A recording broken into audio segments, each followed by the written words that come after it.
Hello and welcome to Wake and Jake. It is September 22nd, and it's a big ball talk episode. I don't know what else to tell you. The final week of the regular season is here. We will chew through what matters. We won't chew through what doesn't matter because there's no time for it. You're out, you're out. There's only a couple teams on the fringes right now, and that's what we're going to spend a lot of time talking about. Boston, Cleveland, Detroit, Houston. Some snaps for Seattle along the way. And in the National League, Arizona is partially in the mix. The Cincinnati Reds are in the playoffs when I had written them off, but they wrote back. And the New York Mets, as of today, are out of the postseason. So where do I want to start? I normally start American League-ish, or I start with the Yankees when they're dangling there. Let me do some NL love, and maybe it's actually some NL hate that I'll start off with the New York Mets.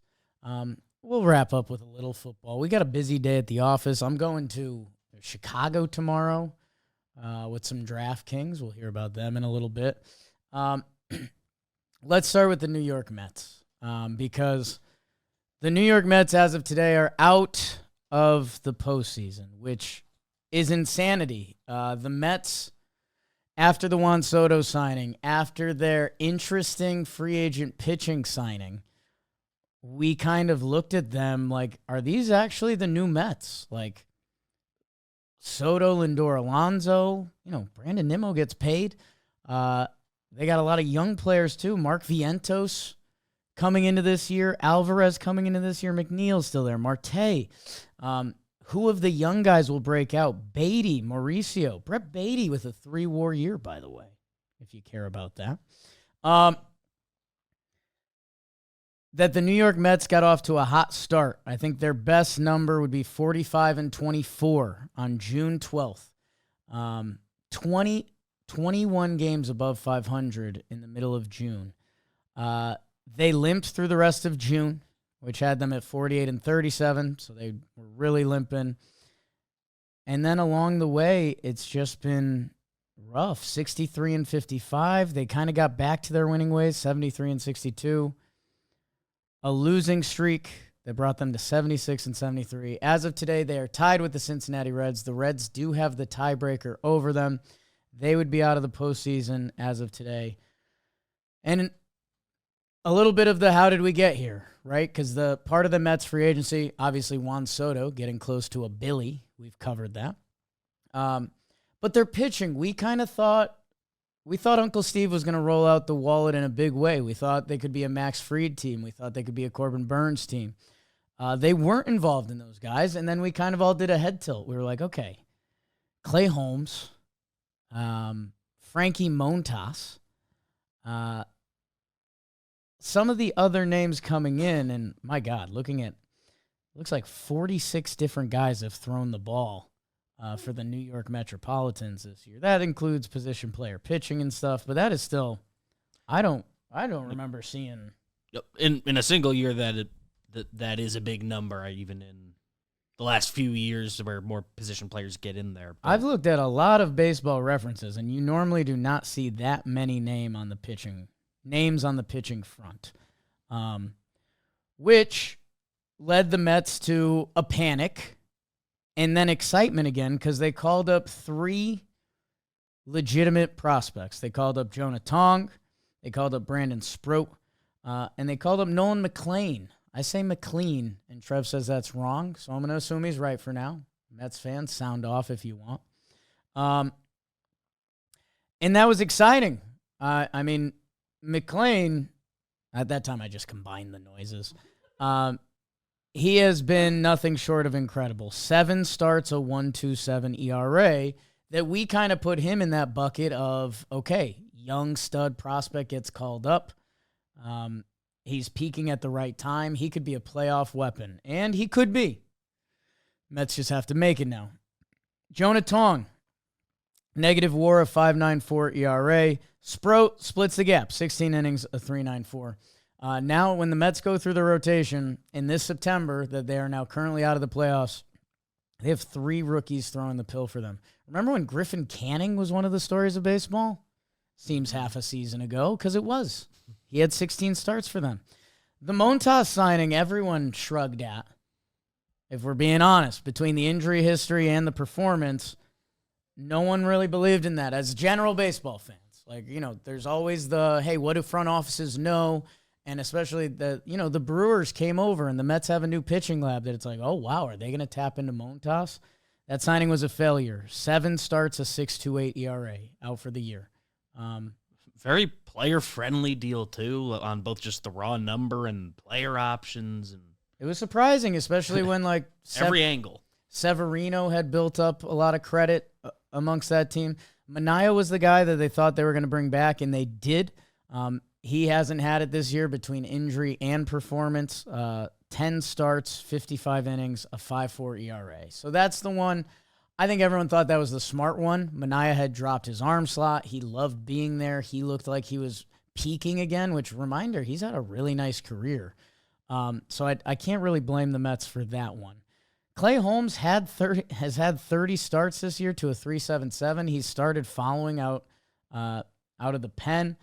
And I guess the question there was he's never been stretched out this far. So if you were banking on Clay Holmes later in the season, we thought it could be a fun Mets bullpen piece. And again, maybe it still could be. That's the weird caveats we can kind of still throw out there.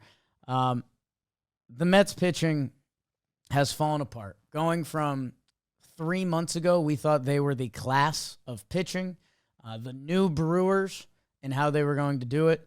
We sit here today, and it does not feel that way. Bless you. That here they are, tied with the Cincinnati Reds. So, hey, again, for some of the baseball storylines we get to, wait till we get to Cleveland and Detroit. Being tied going into the last week of the season, the Mets are a decent week away from probably heading to L.A., and if they win 2 of those 3 baseball games, they're successful in advancing to the NLDS. What the Mets have in front of them. A lot of teams have an off day today, which I like. There's 3 games, and none of them are super relevant, so that was kind of pure luck of the draw. The Mets are going to Chicago, where I just told you we'll see you there. I forgot this whole part of the deal. We are heading there with DraftKings, and you guys should sign up with the DraftKings Sportsbook. Why don't you use code JMSports? $200 in bonus bets when you place your first $5 bet, and they've got their $200 off NFL Sunday Ticket from YouTube and YouTube TV going. So we're going to be at the DraftKings Sportsbook outside of Wrigley on Wednesday before the game, 5 p.m., free to get in. So you might as well come if you're in the area. And we'll be posting some content and some other stuff from there. And all of this is thanks to DraftKings. If you're not going to be there and you haven't signed up, sign up with DraftKings Sportsbook. JM Sports. Code JM Sports. $200 in bonus bets. $200 off NFL Sunday Ticket and YouTube TV. It's only with DraftKings. So, yeah, I'll be in Chicago. Looks like Jonah Tong's supposed to get that start on Wednesday, so that should be electric. Should be a scene. The Cubs are coming off getting swept. Their playoff position is pretty secure that I don't think they're reeling as much. But Mets season on the line at Chicago Cubs and then at Miami, who Miami is playing pretty good baseball right now. They've got a little win streak going on. And Miami has been a house of horrors in years past for the New York Mets. That let's see what happens. The Marlins, do I have this right? 6-game win streak. The Marlins and Braves. Braves on an 8-game winner. Peaking at the right time. How do you like that? Let's see the next part of the story for the New York Mets. Are they going to... They have to outwin the Cincinnati Reds by 1 game this week. Could they? Absolutely. The Reds have the tiebreaker. Could they not? Also, absolutely. The Mets have been horrible since mid-June. They have one of the worst records in the league, and they are just floundering their way to the finish line. Now, on the opposite side of that, the Cincinnati Reds are in the playoffs. That's right. If you've been listening to Wake and Jake for a few years now, hello. I appreciate you so much. Thank you. Make sure you're subscribed. I have a really good comment. It's such bad timing. Comments help with the YouTube algorithm. This is so off track, but I think people are used to me by this point. What's something you want to see teams try in sports? And I'll give you my example of one that I think almost every time I see it. It was a horrible NFL kicking weekend. There was blocked kicks and everything, and this actually kind of goes against how many block kicks there were this weekend. If I was a special teams coach and the other team was kicking like a 58-yard field goal, I would have everyone just stand up straight. Kind of like Scary Movie. Like, or everyone like walk like a zombie or something. We're just trying to get in the kicker's head, right?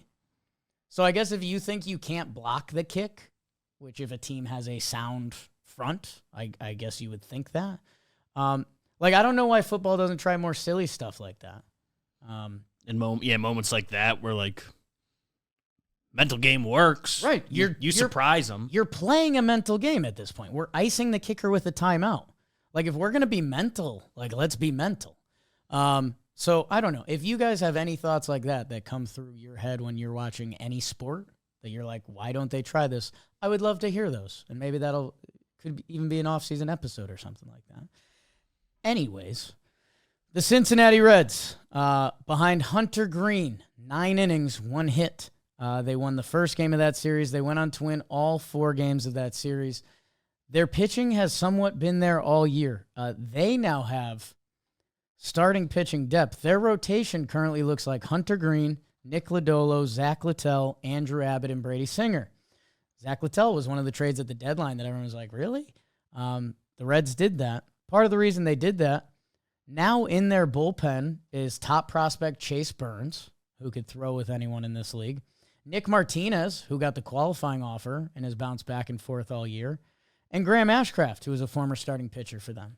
So they now have 3 former starting pitching for them this year in the bullpen, which is hoping to bolster it along with Emilio and his pagan ways on the back end, who's been really strong, and Tony Santillan, who, unfortunately, Joe's McFly has ruined that man for me because he calls him Saladin.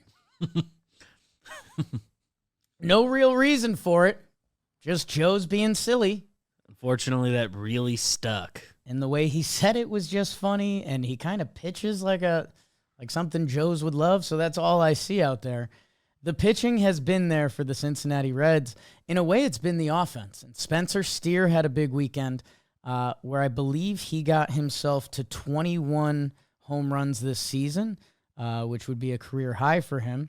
Part of the reason I'm driving home that point, he has the most home runs on the team. The Yankees have how many 20 home run guys? Was it 7? 6? The Cincinnati Reds have Spencer Steer with 21. Ellie hit his 20th. Ellie De La Cruz homered over this weekend. It was his first homer since before the trade deadline, July 31st. So the Cincinnati Reds have somehow kept this thing going. And when I say somehow, it's mostly pitching. But now it feels like they've hit a point in their season where somehow they outlasted it. And now here they are, controlling their own destiny. They have Pittsburgh. The middle game is a Skeens Day. So that feels like the test that series. Let's see what goes on. They also have tonight off. And then the Cincinnati Reds head to Milwaukee. The Brewers haven't necessarily been playing their best brand of baseball, and Brandon Woodruff got hurt, which when you were putting together how you feel about the Brewers in the postseason, Brandon Woodruff should have been high up on the list. Lat injury, they haven't ruled him out. Everyone else has because pitchers don't come back from lat injuries.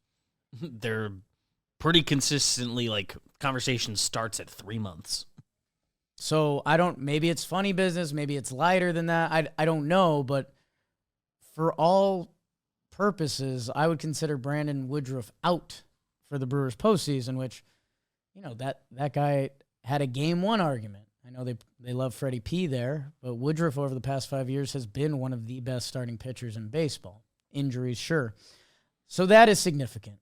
The other thing there is the Brewers have manhandled the Reds in recent years. The Brewers have been the Reds' bugaboo. started joking about it, and there's stats that back it up. It felt like every series was the Brewers take 2 out of 3. The Reds could have won every game, but a base running error in the 8th or something happens that the Brewers play better baseball and win that game. So with their season definitely on the line, they will be heading to Milwaukee. And I think the other thing in play here is because you say, oh, well, the Brewers have already clinched. They won the division. That's fine. Well, what we noticed last year, and we're still figuring this out, but the Brewers, they're going to throw their best pitchers. They, in fact, have to. The Brewers, now that you get the first round bye, your rotation essentially lines up. It has the Brewers' last start coming from Freddie Peralta. You're probably going to get a limited start. You're probably going to get 70 pitches or something of that nature. But then, no matter what, you're getting their best bullpen. Because it's the last throw day. It's the last competitive throw day the Brewers are going to get. So you are going to get the real Milwaukee Brewers with your season on the line to finish the season. So for anyone that's cashing their Cincinnati checks yet, we're not there. We are definitely not there. What if they get Skeensed? And if they get Brewers? They are not out of the woods yet. The New York Mets are clearly not out of the woods yet. That's kind of what the first part of this episode was about. And then, I can't believe we're still here. The Arizona Diamondbacks are still in the mix. The Diamondbacks are a game back. 1 game back. We got 6 to play, and there's 2 teams technically ahead of them. The Diamondbacks, who sold at the deadline, both corner infielders, bullpen, Merrill Kelly. The Diamondbacks sold hard at the deadline, and we gave them snaps. Why wouldn't you? And I think we still do, because whatever happened, it's kind of working. I think it starts with Arizona. They have blown so many horrendous games this year that they just have to be kicking themselves on those. The other thing they have going against them, they are going Dodgers-Padres. So these are the starting pitchers they are going to see while being a game back with everything on the line. Shohei Ohtani, sure. Blake Snell, yep. Yoshinobu Yamamoto, Yu Darvish, okay. Mike King, and Nick Pivetta. So those 2 teams might not necessarily have the most to play for at this point of the season. It's pretty sure the Dodgers are going to win the West, 98.8% chance, 100% to make the postseason. The Padres, 100% to make the postseason, 1.2 to win the division. They're the outlier. They are in postseason tune-up mode where maybe the Snakes are going to play with their hair on fire. And Corbin Carroll just went 30-30. Really good 30-30 crop this year. Corbin Carroll, Jazz Chisholm, Jose Ramirez. Am I missing one? I definitely am. Those are the ones I know offhand. It came up on our Talking Yanks episode yesterday, Right. talking about Jazz. Like, ooh, is it weird that the Yankees have only had 3? Somebody in the chat mentioned, and in my quick research, it added up. Corbin Carroll's the first Snake to do it. Yeah, first Diamondback cool. ever. An impressive accomplishment. Perdomo continues to roll on. Has arguably had the best shortstop season this year. Hey, man. Oh, Soto. Juan Soto, that's right. Whoops. That's right, 40-30. Hey, one day at a time. The Mets and Reds don't necessarily have the best recent history. Could things go horrific in Miami? Could things go horrific in Chicago? Could things go horrific in Milwaukee? They absolutely could. The Snakes are not dead yet. It has their playoff odds very low, 6.2%.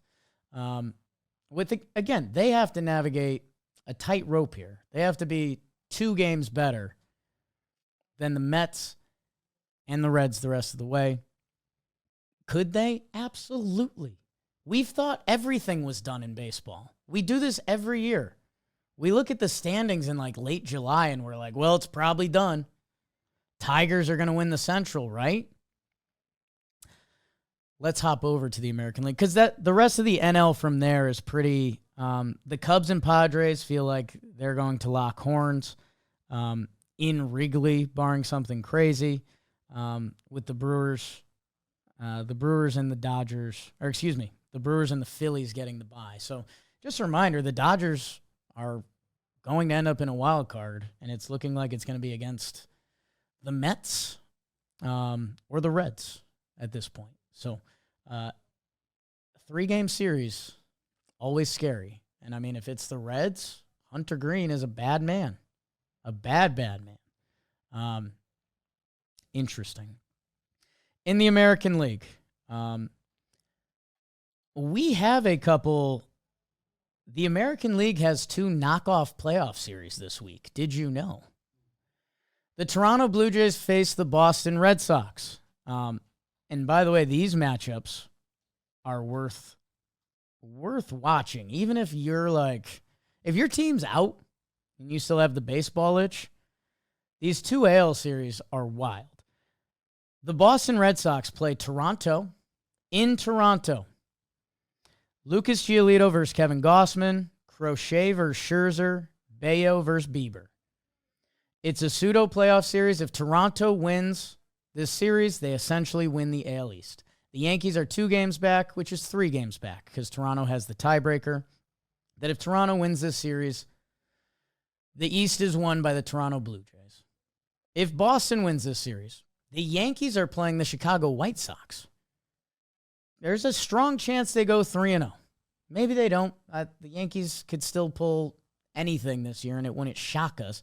They have been playing really good baseball against really good teams the past couple weeks. That the White Sox, we've seen what other teams have done to them. The Yankees dismantled them earlier this year. The Yankees could very well sweep that series.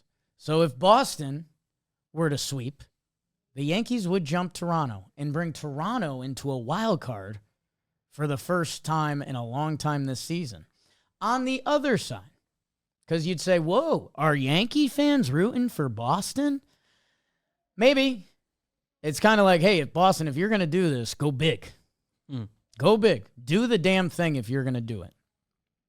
On the other side, let's say Toronto handles their business against Boston, which Toronto has handled their business all summer. All summer. The Toronto Red Sox. Imagine. Whoa. The Boston Red Sox are a game up in the second wild card to the Cleveland Guardians and the Houston Astros. Let's wrap this up before we head out west. The Cleveland Guardians are the hottest team in baseball. It's unbelievable what they've done. Some of their starting pitching numbers are unreal. In the last, answering a text, it's from a somewhat famous person, and it helps out my schedule the rest of the day. So I'm just going to reply to them. That sounds great. Okay. Slight distraction. Let's say Toronto handles the Boston Red Sox. The Red Sox are now jostling with the Guardians and the Astros for the wild card. The Astros just got bullied by Seattle. We'll talk about that in a second. The Cleveland Guardians just took 3 out of 4 from the Minnesota Twins. They're the hottest team in baseball. Their pitching is lights out. In the last 18 games, they've given up 28 runs. It's less than 2 runs a game. That's how they've done it. Their offensive stats still ain't there. It's Jose Ramirez and, Kwan has been hot. Outside of that, they're just looking for basically a single contribution from anyone in the lineup. They've been getting it. They've been winning a ton of ball games. The Gavin Williams breakout, turns out it happened this year. 30 starts, a 3.03 ERA. Right? He's here. Everyone went nuts about his stuff. They said it's going to happen. It's happened. It's happened. Steven Vogt, they have a history of winning in Cleveland. They're a team that frustrates us every year with their offseason or some of their transactions. Parker Messick is a new young pitcher they've called up this year, lefty. He has been really good for them. Go look. BBD, I might have you put this on the screen. I reference the Fangraphs roster resource a lot, and I mentioned how they have a last 14 days ranking of how you're playing. They have your kind of on the season, and it's just a general way for me of showing who's playing well and who's playing not. It's not a perfect stat. None of them are. That's the whole thing we get mad about stats. If you look at their rotation over the last 14 days, so if you scroll down on there, everyone is lights out. Gavin Williams, the last 14 days, ranks out as the 23rd best starting pitcher. Tanner Bybee ranks out 2. Parker Messick, 44. Slade Ciccone, 12. Logan Allen, 26. Joey Cantillo, 28th. What Cleveland's pitching has been doing is unmatched. The stretch they are on right now, in the last 30 years, teams have only given up that few runs 3 times. It's them currently, the 27 Guardians, and the 2010 San Francisco Giants. The way they are limiting runs is on a level we've rarely seen in baseball before. That's how you go on a crazy win streak. And it gets better. If I didn't get you hyped up about Toronto and Boston, because things aren't as scary, things are scary for the Detroit Kitties. The Detroit Tigers had a 15.5 division lead on the Cleveland Guardians. And we said, good job, Detroit. We gave Hinch credit. We gave the front office credit. They built off last season. They had some stats. They have Scooble. Okay. Things have fallen apart in a big way. Detroit has a 1-game lead on the Guardians, and they are playing the Guardians for 3 games in Cleveland.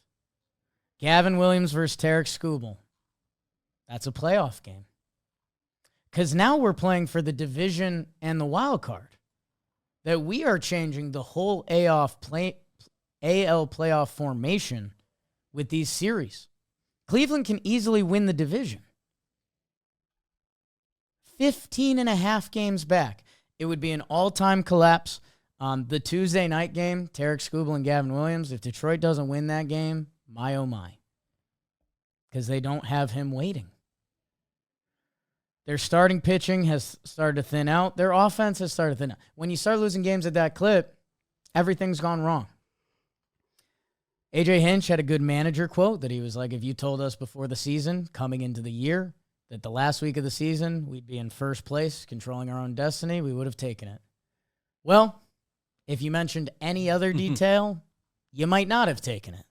But that's kind of how this whole thing works. It's another playoff series. On Talking Baseball, I compared it to the college football playoff a little bit. There was some part of college football for years has been like you almost can't slip up once. Like it's almost like 2 undefeated teams were going to meet in the championship game. That is, they've expanded. It took away from that a little bit. And even when it was 4 teams, a couple teams with losses were getting in, or this SEC championship game.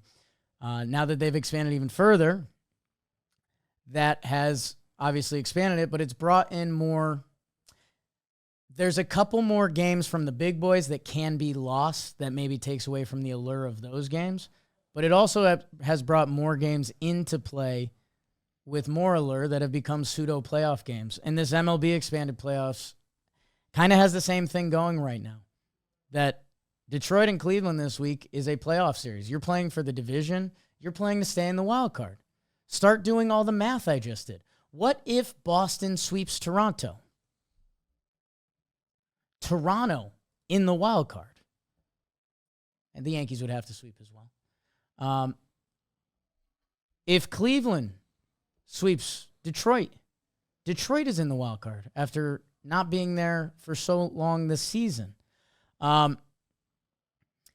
Let's say Detroit gets swept and Boston sweeps. Detroit could be out of the playoff picture.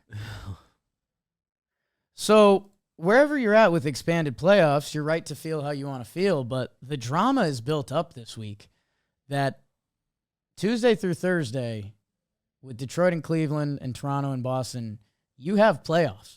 And even if there isn't a sweep either direction, the implications will be felt in the standings. And all of this is to say, how about the Seattle Mariners? The Seattle Mariners dropped the hammer on the Houston Astros. It's a new day for the Seattle Mariners. I say hottest team in baseball when I was talking about Cleveland. Seattle has their own argument. And this weekend they went to Houston and they dominated. They shut them out in game 1 while hitting 4 solo homers. They went up 6-0 in game 2. Box score looks closer than it was. Well, actually, Pena hits a grand slam. It's a 6-4 game. Senor Smoke comes in out of the bullpen. 2 runners on, ball in the gap. Victor Robles makes one of the catches of the year. Doubles up the runner on second base. Just a shining example of when I'm running the Colorado Rockies front office or the Diamondbacks or whatever it is, how much defense matters. And I know like that catch grades out well, and it goes into how you measure Robles as a player. Defense matters so much because the momentum of that series changed everything. I mean, a potential loss. Let's say that's not Robles out there. Let's say that's another right fielder. That ball gets down. Who knows where it hops?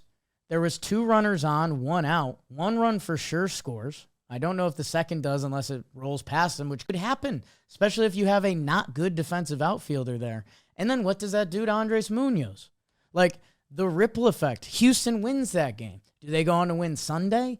Momentum matters. I think that Seattle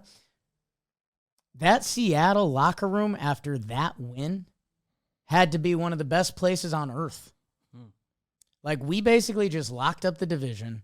We won on a diving catch double play, and we took down the bad guys that have been the bad guys in that division for years and viewed by a lot of the league that way. Not mentioning my Texas Rangers. Seattle has Colorado for Tree. It's a nice way to tune up for the postseason. And then they finish with the Dodgers. If we needed to pull up the receipts, we could. If you remember, I said I have an old school thing I like about Seattle. I think they're clutch. I think Randy Arozarena has proved he is clutch. I think Cal Raleigh's clutch, or maybe he's just really good because he has 58 home runs from the catching position. I believe 58 yesterday, yeah. The most for a catcher, the most by a switch hitter. So maybe he's just really damn good, but I also believe he is clutch. I think Josh Naylor's clutch. That's a guy I don't want to see in a postseason at bat. I think Suarez is a dog. I think Julio has reestablished himself as a star in this league. There was a debate for a little bit when that OPS was in the 6s come July. He has turned it on in the way he plays defense. That he's a savage. J.P. Crawford with the grand slam. Playing solid defense, flipping the lineup. And this is before you get to their starting pitching, where George Kirby went 6 shutout. Logan Gilbert has one of the most unhittable pitches in the game. His splitter. Guys are hitting 111 against. That's with Luis Castillo. That's with Brian Wu, who has a pec thing going on. Let's check in on that because he has been one of the best starting pitchers in baseball. They have arguably the best closer. They have some guys in the bullpen. That'll definitely be a question, and it'll be interesting to see who kicks to their bullpen amongst their starting rotation. You'd assume Bryce Miller. Will he be trusted in big spots? That'll be a fun part for them. And the even more fun part is this playoff picture keeps changing. Right now, Seattle would have a bye. It had been Detroit for so long.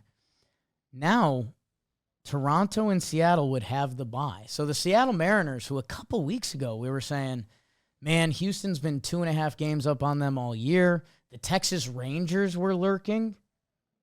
Like, if you had to do recent memories, the Rangers had won a World Series. Houston has been in every ALCS since the start of time, or this company. And the Mariners have kind of the opposite track record. Instead, they have gone full pedal to the metal. You have to credit their deadline. You have to credit their stars. You have to credit their pitching. That when you look at the AL playoff picture, you guys kind of know where we're at with the NL. I mean, the Phillies are bad MFers that have been around it for a while, and they're going to continue to be that.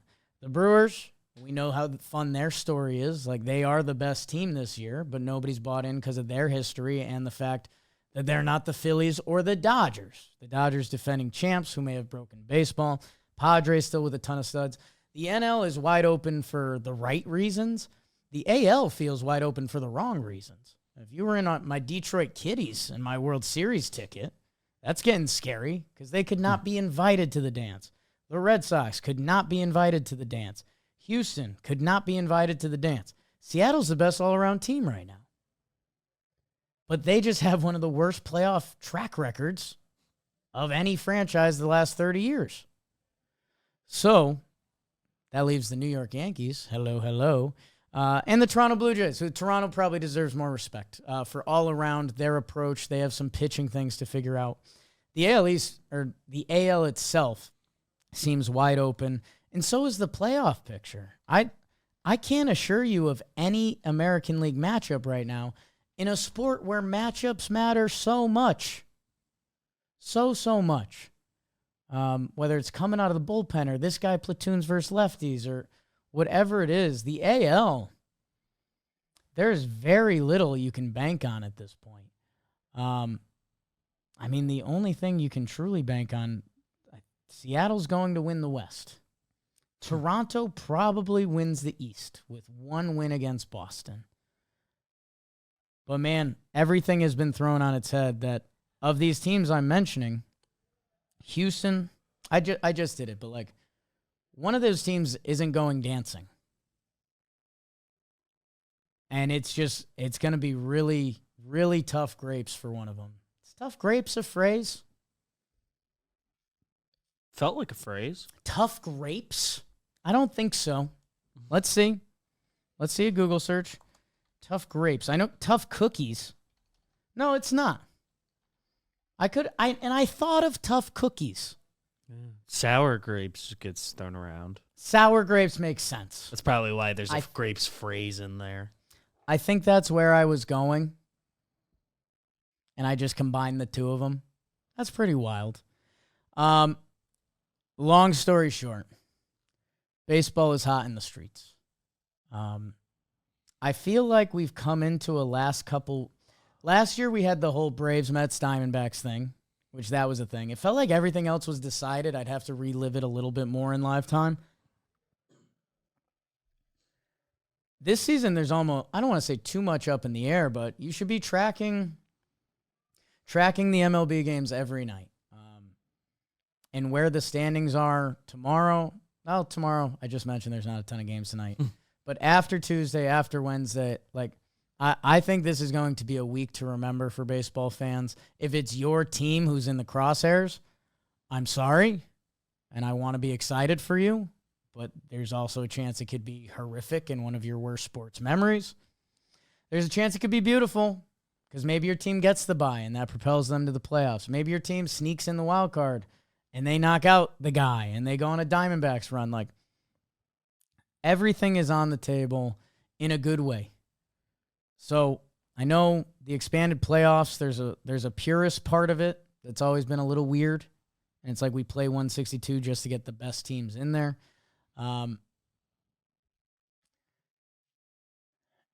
It's a business. Playoff games means more money. Also, if they can just point to this and say, like, is this not what you want? You're getting 2 pseudo AL playoff series this week. And who did I see? Okay, this is me. I don't want to say I'm being messy.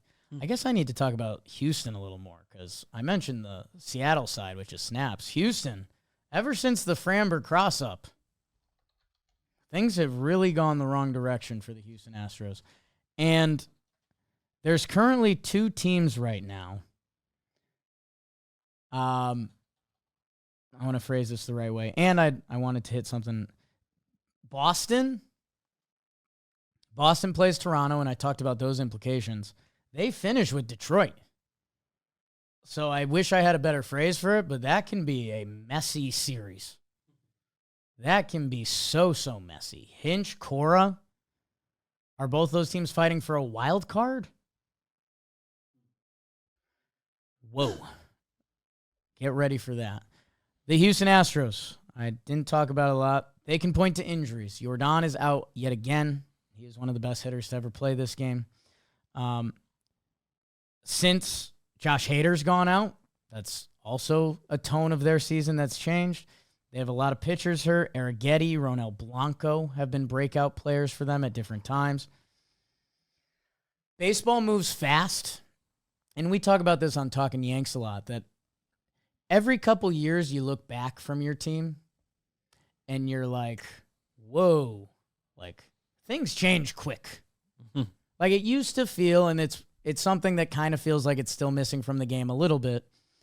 Like, again, my examples are Yankees, Red Sox. I would love to know what your guys' examples are. Maybe you grew up in the Midwest and you saw everyday Eddie Guardado come out of the Twins bullpen every other day for a decade. Like, you used to know other teams' bullpens. Like, when we played the Red Sox, like, here comes Mike Timlin. Like, I've watched Mike Timlin pitch a lot. That, like, you knew opposing teams' bullpens and you knew their players and they stayed there for years. Now there's a lot more player movement, which just is what it is, and it can be good for the players. But there used to be a better familiarity with opponents. That's gone just a little bit. That, you know, we do it with Yankees rosters, that sometimes we look back at the Yanks and we're like, what was that? Yeah. 2023, I mean, off the top of our head, Jake Bowers, Willie Calhoun, Josh Donaldson. Got a lot of run. IKF, Joey Gallo. Gallo was on the 20. No, he's gone for 23, I think. On for 23. Whatever. It happens quick. Benintendi gets onto that team? No, 22. 22. A lot of cross-up. Yeah. Makes the point. The whole point is it happens quick, and sometimes you look at a team 2 to 3 years removed, and you're like, I believed in that team, or I had hope in this team, or it's just like you get so caught up in the moment that you can't actually kind of clue in what's happening. Mm-hmm. I think the two fan bases that in 2 years are going to look back at their teams and be like, what the hell was that?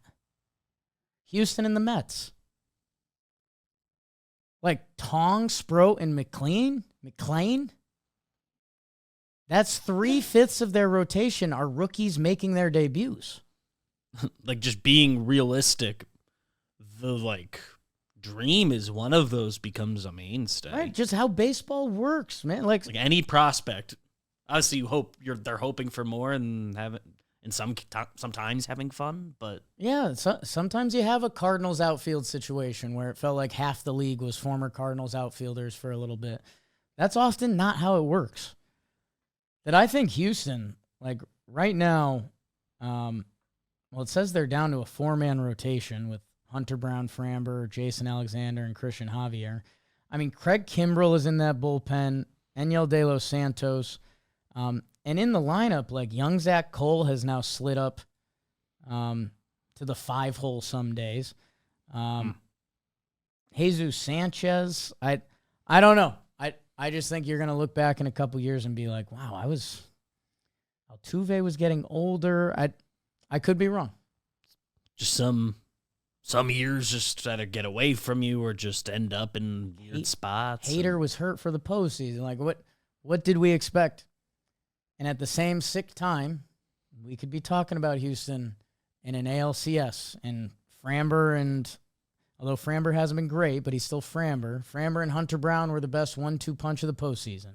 And Altuve found the Crawford boxes a lot. Like, it doesn't feel like it. Jordan's out.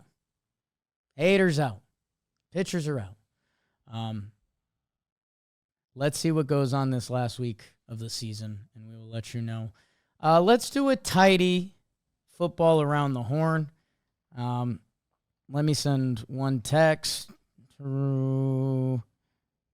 Okay, sent. Football weekend. I tuned in. Did you? Reverse engineer it? Start with Giants Chiefs? No. God, going back to last Thursday feels like forever ago. The Bills beat the Dolphins. And and they sure did. The Dolphins showed a little bit of fight for an 0-2 team. The Bills go to 3-0. Josh Allen looks good. James Cook looks good. Dalton Kincaid, a nice fantasy tight end game. I wouldn't be shocked if the Dolphins, this kind of felt like a last hurrah game where they fought a little bit more for their coach. It is the Bills who are going to dominate a lot of teams this year. And, hey, they go Jets-Panthers. And you just saw in this league, if a team has a little bit of fight or more fight than the other team, we saw a lot of results this weekend that show, yes, these guys are pros. And the whole idea of any given Sunday can happen, which brings us to Sunday. And the game I was referencing the most, the Browns and the Packers. The Packers had become kind of America's sneaky Super Bowl team. Like, we know who the good teams are in football, but every year there's normally a team that joins those teams, and everyone was kind of on the Packers this year. Like, they drafted wide receiver high. LaFleur has great numbers. Is Jordan Love going to take that final step? They traded for Parsons right before the season. And all of this is to say they could be. Why not? But that doesn't mean they didn't lose to the Cleveland Browns. The Cleveland Browns on Sunday, 13-10. All 13 Browns points come in the fourth quarter. Their kicker, who I was shocked. I mentioned week one, we were off winning a cricket tournament that I wasn't as locked in as much as I wanted to be. BBD, you might have to get the pronunciation on this. Andre Schmidt.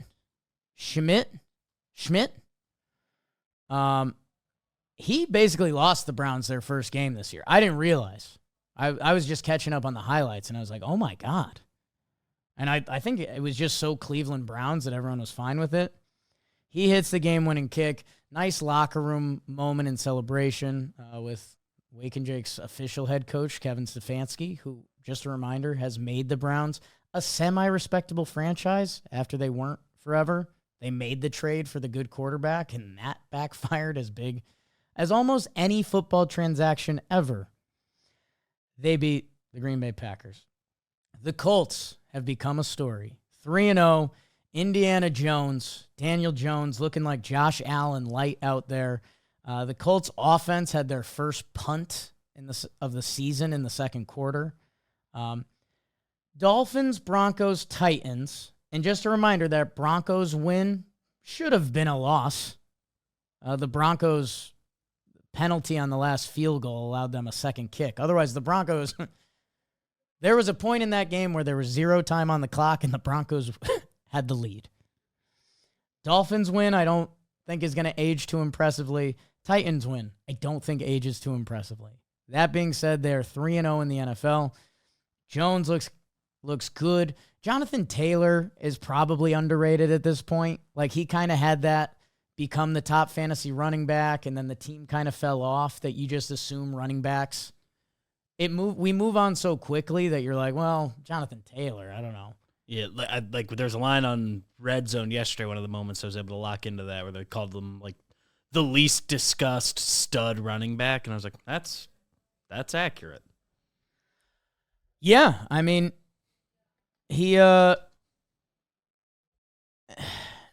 Jonathan Taylor's really good. I mean, going back to his college, he had a couple runs this weekend that were very impressive. The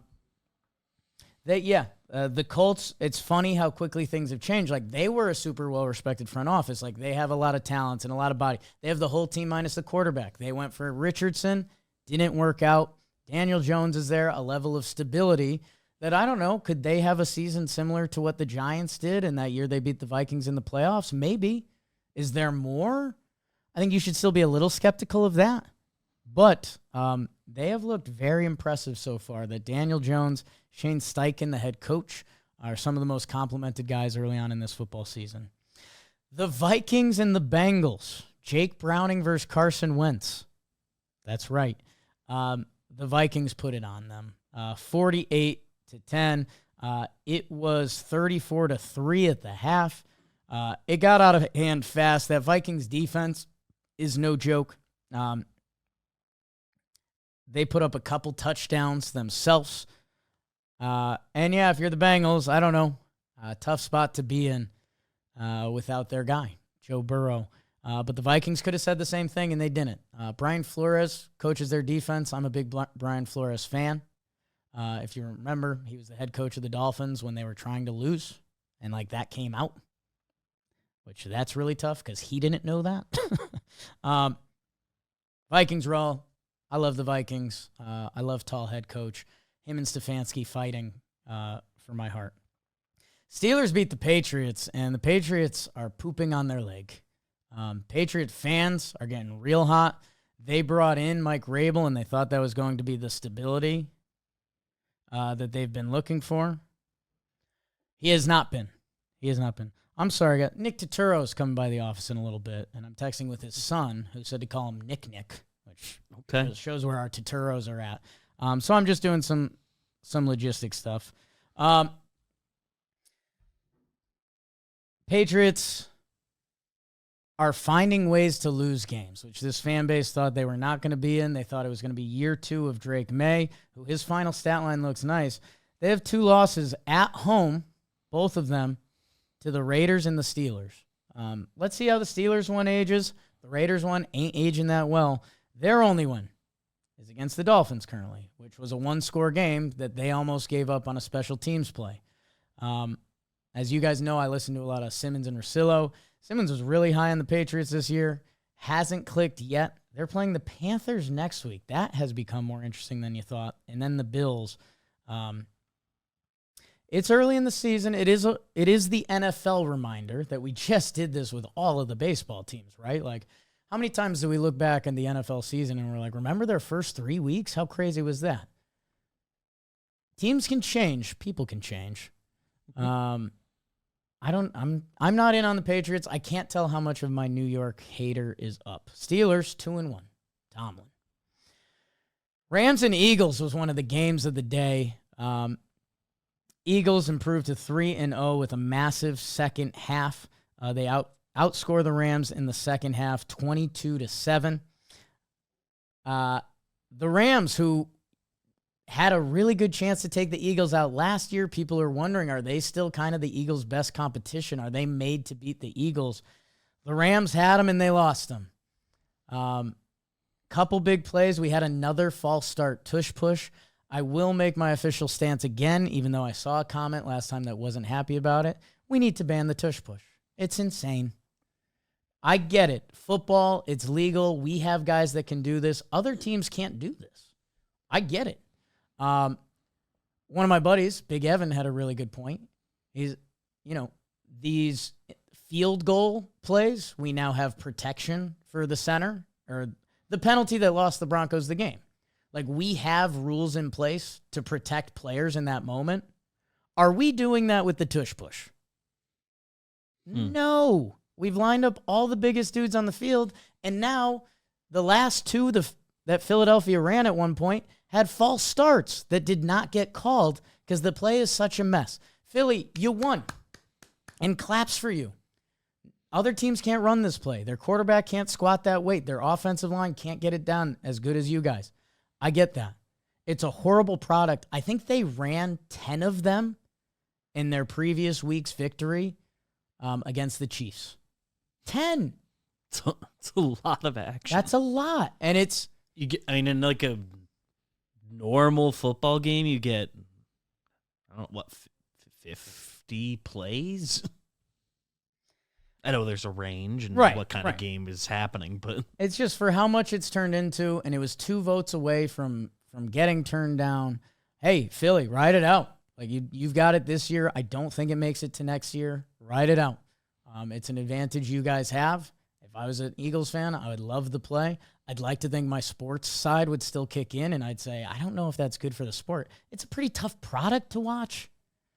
Anyways, that doesn't mean the Rams should have lost this game like they did. Credit the Eagles with the blocked field goal return for a touchdown to change some Vegas money. That was nuts. Eagles are 3-0. They're really good. Rams, I think they proved they are really good too. Buccaneers and Jets. The Buccaneers improved to 3-0. Jets made it interesting late. 21 fourth quarter points. Another blocked field goal return for a touchdown. A little too much time on the clock for Baker. And I think this, I don't know if this is the story. Emeka Ibuka is really, really good. That had been one of the stories out of training camp this year. People were surprised where he went in the draft. It wasn't even necessarily a need for the Bucks, but they took him. And Mike Evans went out of this game. He turned into the guy, and he was the guy. Made a couple big catches to help them win this game. Jets are 0-3, but Aaron Glenn's fun, and there's slight hope with Tyrod Taylor playing quarterback. That's all New York sports fans look for, a little bit of hope. Commanders rolled on the Raiders. Tough game for the Raiders. Marcus Mariota back at it. Ugly football game. Guys running wide open all over the field. Raiders fans should be asking some questions about what's going to be next for them. Hey, if you started Trey Tucker in fantasy, 8 for 145 and 3 touchdowns. Happy for your deep league. Panthers Falcons. What if I told you this was going to be 30-0? Who would you have picked? It was the Carolina Panthers. How about my guy Bryce Young, John Boy Media fan? People forget. Came up to us at Fanatics Fest. Wild. Just a YouTuber. Michael Penix with a couple tough picks. And I don't want to give myself too much credit here. I enjoy football at a different level than baseball. It's very much more of a fan perspective, but a fan that's watched a lot of football and I think can have opinions on it. I've warned you about the Falcons just a little bit. That franchise has a little bit of the ick, and I don't know where it starts or ends, and I don't know what Penix is. Like, for all the excitement, I don't know what Penix is. They lose 30-0 at Carolina. Both of these teams, Carolina was 0-2 coming in and hadn't looked that good. They leave feeling good, and Falcons fans have to be scared for the rest of the season. Jaguars-Texans, maybe the ugliest game of the day. What has happened to C.J. Stroud? Stroud, I mean, he looked like the future of this league after his first year. DeMeco Ryans looked like the future of this league. Things have gone south for them. They're 0-3. The Jaguars are 2-1. Hasn't been pretty. It's a 17-10 game. Duval, they've got their new coach. I've been more excited for their offense. I thought if they could unlock just a little bit more, they could head to another area. Didn't matter in this game. Ugly. Chargers, Broncos. My Broncos. Again, I'll give myself a single pat on the back. Broncos go to 1-2. Chargers go to 3-0. Second year of Harbaugh. Have we not seen this? We have. The Broncos. Bo Nix had a throw that would have essentially iced this game at the end. He overthrows Sutton just a little bit. It wasn't a horrible throw. It was just a little too much. That gives the Chargers the ball back. They go down and score. Herbert, 300 yards passing. And yeah, the Broncos are kind of finding ways to lose games. They're 1-2. They blew the Colts game. They kind of blew this one. This is what I was nervous about. Again, there's a lot of season left to play. I'm not punting on the team or the franchise or any way. I just thought the preseason hype got a little too loud. I don't know if they heard that. Maybe they didn't. Chargers are 3-0. Yeah. Seahawks Saints, I will give myself 2 pats on the back. I took them as my against the spread pick. It was 7 points, which seems like a lot. It was in Seattle, and I think the Saints are all-time bad. And they showed it on this. They gave up a special teams touchdown, or 2. Blocked punt and a punt return for a touchdown. Both of those were the first time in Seattle that they'd happened in like decades. That they instantly took a 21-0 lead. It went on from there, 44-13. Again, we're learning his name, McDonald, the head coach in Seattle. I think he's real. Sneaky, one of the best nicknames in sports right now. Kenneth Walker, their running back. Where's number 9? K9. That's good. One of the best versions of that template. It's got that dog in him. Bears Cowboys, one of the semi-surprises of the day. Everyone thought this would be a shootout because both these defenses stink. You didn't think it was going to be the Bears' way necessarily, and it was 31-14. Caleb with 4 touchdown passes, 298. Beautiful flea flicker touchdown. And yeah, Dallas, I thought it was interesting. Again,